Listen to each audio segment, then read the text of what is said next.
90 में जब लालू जी मुख्यमंत्री बने तो बिहार में प्रति व्यक्ति आय के हिसाब से देश का सबसे गरीब और पिछड़ा राज्य था बिहार। 2005 में जो आपने आंकड़े बताए उस आंकड़े के हिसाब से देश में प्रति व्यक्ति आय के हिसाब से सबसे निचले पायदान पर था बिहार। और आज 66,000 जो आप बता रहे 67,000, अगर उस प्रति व्यक्ति आय को भी लीजिएगा तो भी देश का सबसे गरीब और पिछड़ा राज्य है बिहार।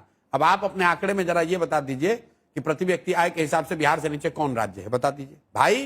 बिहार 1990 में भी सबसे गरीब और पिछड़ा था, 2005 में भी सबसे गरीब और पिछड़ा था, और आज भी देश का सबसे गरीब और पिछड़ा राज्य बिहार है प्रति व्यक्ति आय के हिसाब से। दूसरी बात पर आ जाइए, आपने कहा इलेक्ट्रिसिटी कंजम्पशन बढ़ गया। बिहार की आबादी है 13 करोड़, आप दिल्ली में रहती हैं, दिल्ली की आबादी करीब है 1.5 करोड़। 1.5 करोड़ दिल्ली के लोग बिहार से करीब करीब 1.5 गुना बिजली कंज्यूम करते हैं। कोई ये कहेगा इंडस्ट्री में खपत होती है, ये खपत प्राइवेट कंजम्पशन है, ये बिजनेस फैक्ट्रियों का कंजम्पशन नहीं है, क्योंकि एनसीआर रीजन में फैक्ट्री नहीं लग सकती है। तो दिल्ली का जो कंजम्पशन है पर कैपिटा, दिल्ली में प्रति व्यक्ति आए 2 लाख 2.5 लाख, बिहार में 60,000। तभी तो दिल्ली में लोग बैठ के बिहारियों को गाली दे रहे हैं।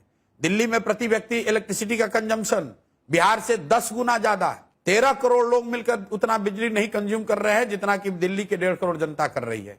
आपने कहा ग्रामीण सड़कों की बात, एक्सप्रेसवे की बात। मेरे भाई, अगर आप अहमदाबाद को, गुजरात को बंगाल से जोड़िएगा तो वो सड़क बिहार होकर जाएगी कि नहीं जाएगी?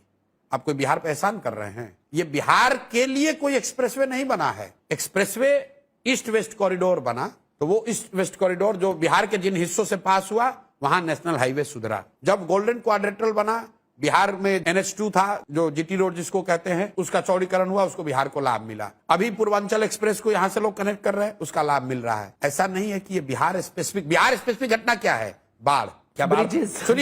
सुनिए, क्या बाढ़ की समस्या बिहार की सुधरी? 1990 में भी 50% बिहार बाढ़ से प्रभावित था, 2005 में भी था और आज भी है। 1/3 बिहार की जमीन में आज भी सिंगल क्रॉप लैंड है, क्योंकि यहाँ पानी एक बार लग जाता है वो पानी निकलता नहीं है। उसमें 1 इंच की कमी नहीं आई है, 1 धूर जमीन कम नहीं हुआ। यहाँ पर बिहार एकमात्र ऐसा राज्य है जहाँ पिछले 11 साल में एश्योर्ड इरिगेशन की जमीन पिछले 10 साल में 11% से कम हो गई है। ध्यान रखिए, सिंचाई की सुविधा बिहार में कम हो गई। पहले अगर 100 बीघे में नहर से या ट्यूबवेल से सिंचाई की सुविधा थी, वो अब 88 घट के 88 रह गया है। और आप कह रहे हैं कि विकास हो रहा है। भैया, ये तो ऐसे हो गया कि नीतीश कुमार कहते हैं कि जब हम मुख्यमंत्री बने तो बिहार का बजट 40,000 करोड़ था, अब 3 लाख करोड़ है। अरे भाई, तब जब आप मुख्यमंत्री बने थे तो देश का बजट था 8 लाख करोड़, अब हो गया 45 लाख करोड़।